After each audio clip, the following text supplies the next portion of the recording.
بۆ یەمەی ئەم گوڵە جوانێت خۆت باسی حەبێبی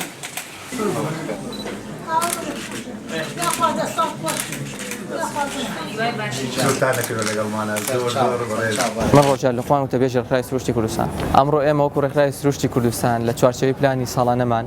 و بە هاوکاری هەردوو شەتڵگەی شات و شەتڵگەی نێرگس هەساین بە ئەنجامدانی چالاشی گوڵدابەشکردن بەسەر نەخۆشانی توشبانی ژێرپەنجە لە نەخۆشخانەی هیوا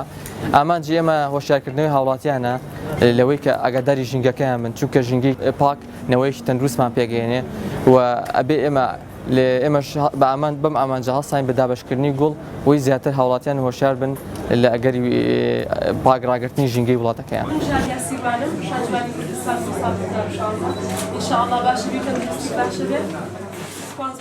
من وەکو ژالیا سیروان خۆم زۆر بە خۆشحاڵەزانم ئەمڕۆ لەگەڵ ڕێکخراوی سروشتی کوردستان لەم جۆرە چالاکیە بەشداریم کردووە بە دڵنیاییەوە ئەم جۆرەکە چالاکیانە زۆر گرنگە هۆشیاریدانەوە بە خەڵک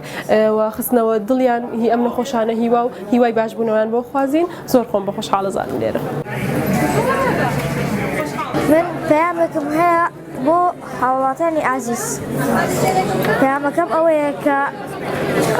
ئەگەرەتانێ من نەمرم دڵی دایک نستێ فیلمێسکی باوکم نەبینن بۆی تووشی نەخۆشی ژێرپەنجە نەبوون تکایە ژینگە بپارێزن هیوای چاکبوونەوە بکە بۆ مناڵانەی بوو ئەو ژنانەی کە تووشی نەخۆشی ژێرپەنجە بوون.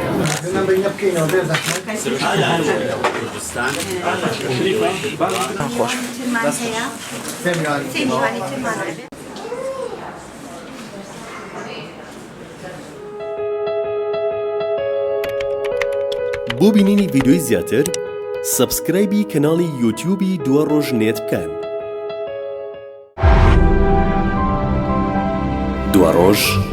دووە ڕۆژی میدیای کوردیە.